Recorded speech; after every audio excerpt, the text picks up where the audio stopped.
대다수의 사람들이 30평대까지는 아무 문제 없을 거라고 봐요. 2000년대 초반에도 있었던 얘기예요. 항상 똑같은 레퍼토리만 반복하는데 사람만 달라요. 33평이 너무 많이 올라서 그 다음에 20몇 %로 간 거예요. 그때부터 미치듯이 올라요.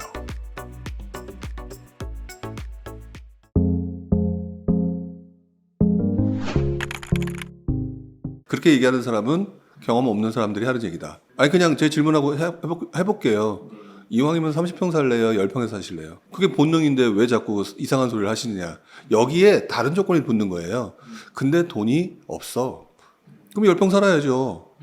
근데 10평 사는 사람이 10평에 만족하느냐? 계속 편하게 살고 싶거든요. 사람들은 기본적으로 편하게 살고 싶어 해요. 그리고 그거에 대한 최종 종착역은 뭐 더 높은 뭐 50평, 60평도 있을 수 있겠지만 저는 개인적으로 대다수의 사람들이 가장 선호하는 30평대까지는 아무 문제 없을 거라고 봐요. 그 소리가 언제부터 나왔는지 아세요? 2000년대 초반에도 있었던 얘기예요. 물론 이제 좀 더 사람들한테 알려기 시작한 게 2000년대 중반 이후에요. 중후반 정도였는데 재밌는 거는 그때부터 지금까지 하나도 변하지 않았던 것 중에 하나가 1인 가구가 증가한다, 인구가 감소한다, 예, 그 다음에 일본 사례를 따라간다 등등. 항상 똑같은 레퍼토리만 반복하는데 사람만 달라요. 근데 매번 틀렸거든요. 근데 지금도 떠들어요.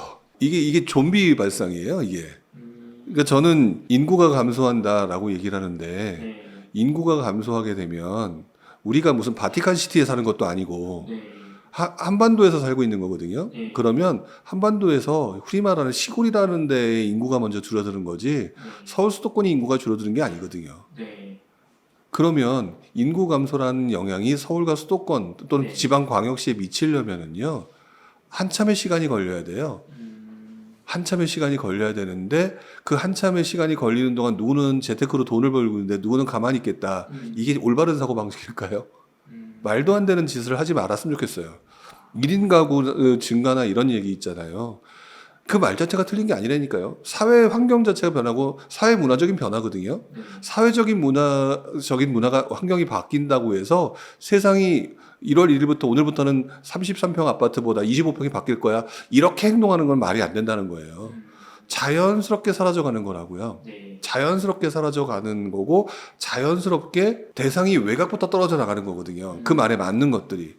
그럼 우리는 우리 입장에서 그것만 생각하면 돼요. 서울과 수도권은 늦게 되니까 아직 나한테는 기회가 있구나. 이렇게 긍정적으로 가셔야죠.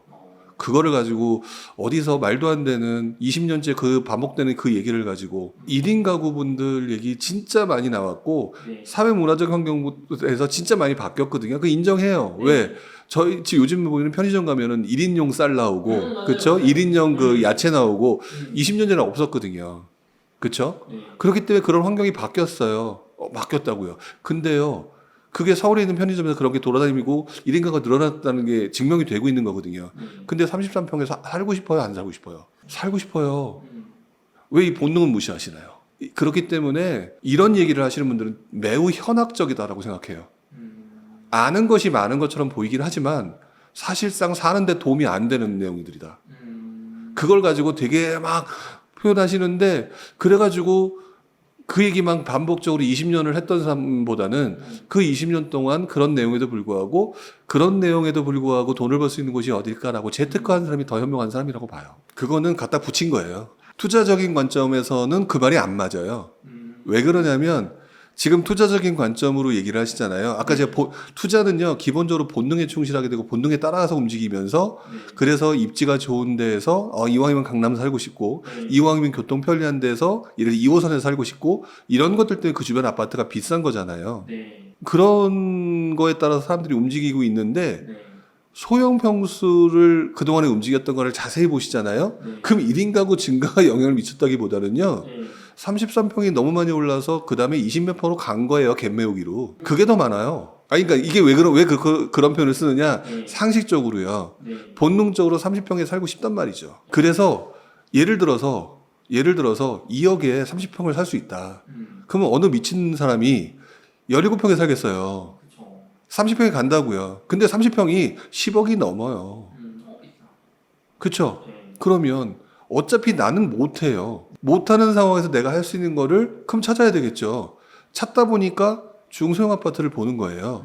그 중소형 아파트를 보면서 그러지 않아도 돈도 상대적으로 싸고 내가 거주하는데 지장 없고 네. 어차피 1인 가구가 많아졌으니까 그러니까 그쪽으로 가는 거거든요. 우리가 알고 있는 소형 아파트의 상승장 지금은 여러분들이 경험 못해서 그러는데요.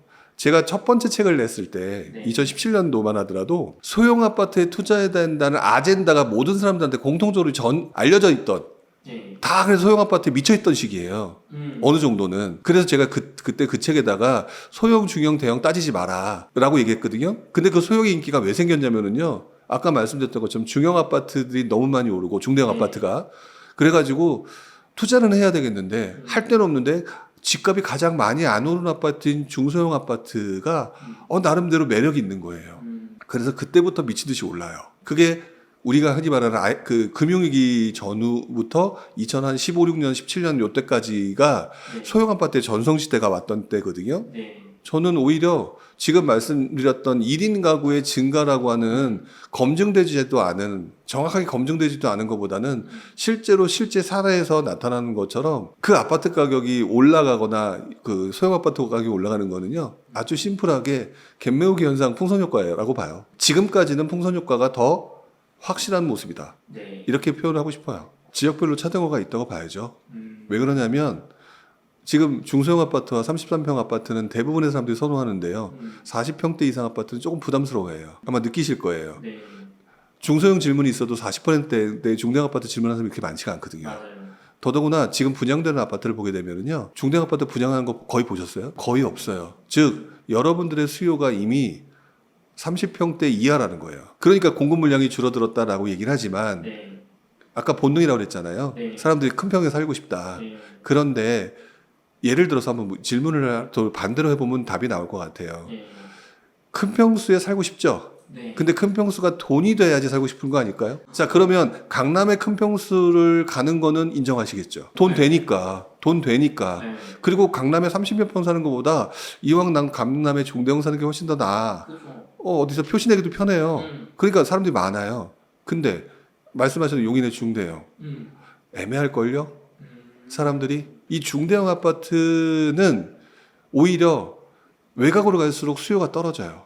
자세히 보시게 되면 경기도 외곽 지역이라고 하는 경기도에서 중심부라고 말하는 데를 제외한 외곽 지역에 있는 중대형 아파트는요 30평대 아파트랑 별 차이가 안 날 거예요. 많이들. 네. 그게 왜 그러냐? 그래도 40평대니까 조금 붙어는 있겠지만 네. 많이 안 나는 이유가 그만큼 수요가 네. 안 들어가는 거거든요. 그러면은 지금 사회 문화적인 현상상으로 봤었을 때 꼭 중대형을 할 거냐 투자할 거냐 그러면 강남 중대형 같은 경우나 입지 좋은 중대형까지는 괜찮으나 경기도 외곽 지역의 중대형에 공기 좋은 데는 가지 마라. 그럴 필요는 없다. 이렇게 그냥 간단하게 정리하는 게 맞을 것 같아요. 자, 노량진이라고 하는 동네잖아요. 네. 제가 강남의 예를 들었던 거는 결국 수요 여부거든요. 노량진이라고 하는 그 서울의 수요가 어떨까요? 괜찮은 곳이거든요. 그 괜찮은 곳에서는 오히려 그걸 이용해서 투자하는 것도 괜찮다고 봐요. 이왕이면 아까 말했던 것처럼 외곽에 공기 좋은 데서 네. 사람들 오지도 않는 그거 사놓고 집값이 언제 오느냐 기다리는 것보다는 서울에 중대형 살면서 좀 편하게 살면서 수요도 여전히 많다. 이런 거는 해도 되죠. 기본적으로 그 안에 메커니즘을 이해하고 있어야 돼요. 상급지에 지금 몇 평이라고 하셨죠? 그러면 상급지 24평이면 기본적으로 상급지의 흐름을 봐야 되는 거예요. 상급지의 A급, B급, C급 또는 상급지의 30평, 20평대 몇 평 이런 흐름이 있잖아요. 그 안에 동선이 있어요. 근데 20몇 평부터 가시겠어요? 30몇 평부터 가시겠어요? 그렇기 때문에 30몇 평부터 24평으로 흘러간단 말이죠. 네. 그래서 상급지 24평과 다른 곳의 몇 평을 비교하는 짓이 잘못된 짓이라는 거예요. 왜냐하면 상급지에서 중급지로 흘러가는 흐름이 있다고요. 그러면 상급지에서 흘러가는 흐름이 있잖아요. 보통 상급지에서 30몇 평 가는 사람이 돈이 없어서 하면 상급지에 24평으로 가거나 또는 중급지에 30몇 평을 가겠죠. 어느 게 맞느냐고 따질 수가 없어요. 누구는 상급지에 계속 애들 문제 때문에 학교 문제 때문에 남아있을 수밖에 없는 사람도 있으니까. 즉 상급지에서 움직이는 동선을 보면서 덜 오르는 것을 찾는 거예요. 왜냐하면 나는 수익을 보고자 하는 것들도 같이 포함되어 있잖아요. 수익을 보고자 하는 게 포함되어 있는데 지금 딱 보니까 상급지에 30몇 평이 엄청나게 올랐어. 24평이 많이 올랐네? 그랬는데 중급지에 30몇 평이 아직 덜 오르는 모습이야. 그럼 중급지 30몇 평 가는 거예요. 저평가를 따지는 거지. 질문 자체에 그 내용이 판단하는 비교, 원래 부동산은 비교 학문이거든요. 그게 절대 비교, 산대 비교, 뭐 비교 우위 이런 것들을 따져야 되는데 나중에 보시면 아시겠지만 부동산은요 지역, 급지 또는 평수에 따른 동선이 존재해요.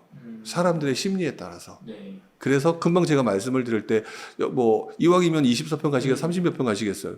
상급지 24평을 지금 보고 있다는 얘기는 30몇 평 갈 돈 없다는 얘기예요. 그렇죠.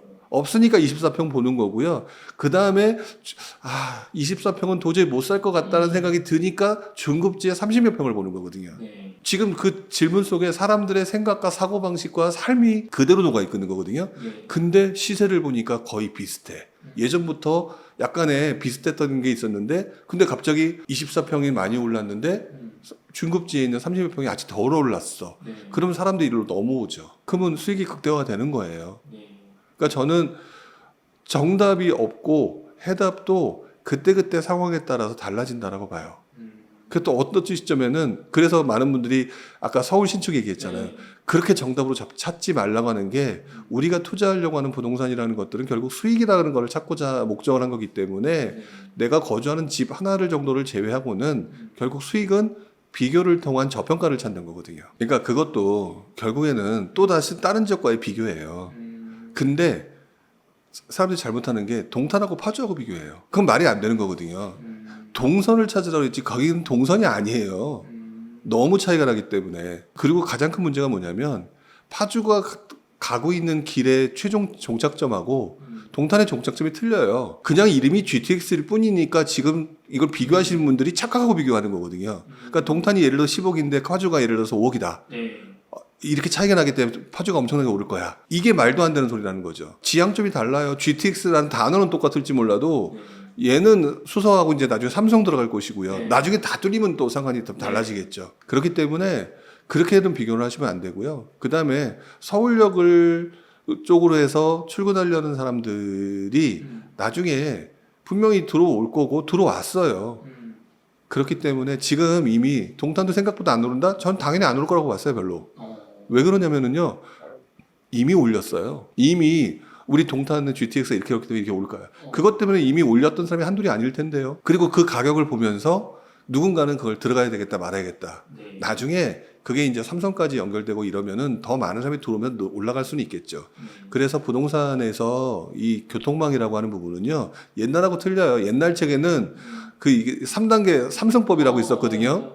발표하고 뭐 착공하고 그다음에 개통하고 이럴 때 오른다라고 했는데 지금은 그 전에 다 올려요. 부동산은 학문이 바뀌었어요. 그 전에 다 올린다고요. 그렇기 때문에 다 올리고 난 다음에 오히려 개통하고 난 다음에 별로인 것 같고, 근데 파주 같은 경우도 사실 상대적으로 동탄에 비하면 뒤처지긴 하지만 웬만큼은 이미 반영이 되어 있는 것 같고요. 다만 이제 서울역으로 아직은 움직이지 않기 때문에 약간의 상승폭 정도는 기대하는 게 맞는 것 같아요. 그리고 삼성까지 완벽하게 뚫렸을 때가 본격적인 상승일 거기 때문에 아직까지 파주 같은 경우는 더 남아있다라고 보죠. 왜냐하면 상대적으로 선호도가 떨어지기 때문에 아직 관심도 없고 개통도 안 했으니까 갈 생각도 없고 한참 걸리고, 그리고 여전히 서울역까지 가는 것보다는 삼성 가기를 원하는 사람이 많을 거고, 그런 사람이 들어오려면 더 가격이 올라갈 거기 때문에 나중에 가치로 보면은 파주도 괜찮을 거라고 보여지긴 해요. 근데 너무 큰 욕심을 가지 않고서 하는 게 맞다라고 저는 생각이 듭니다. 부동산 투자라고 하는 부분들을 되게 많은 분들이 부정적으로 보시는 분들이 많기도 하고, 또 요즘 시기적으로 또 뭐 부동산 규제나 완화 이런 것들 때문에 많이들 또 부정적으로 보시는 분들이 있다라고 생각하는데, 기본적으로 투자라고 하는 상품, 뭐 주식이든 뭐 비트코인이든 부동산이든 이 시장이 존재하는 한 언제든지 존재하는 투자 상품 중에 하나거든요. 그래서 부동산이라고 하는 상품 자체를 여러분들이 좀 더 깊게 생각하고 그 다음에 거주도 하면서 수익을 낼 수 있는 관점으로 조금 여러분들이 시야를 넓혀 주셨으면 좋겠다라는 생각이 들고요. 이 부동산이라고 하는 학문 쪽에서도, 그다음에 이 부동산이라는 투자 분야 쪽에서도 여러분들이 주식이나 다른 쪽에서 하는 그 투자 방법처럼 상당히 비슷하니까 어떤 그 분야에 약간 좀 이렇게 벽을 치지 않고 여러분들이 좀 관심을 좀 가져주셨으면 하는 부탁을 드립니다.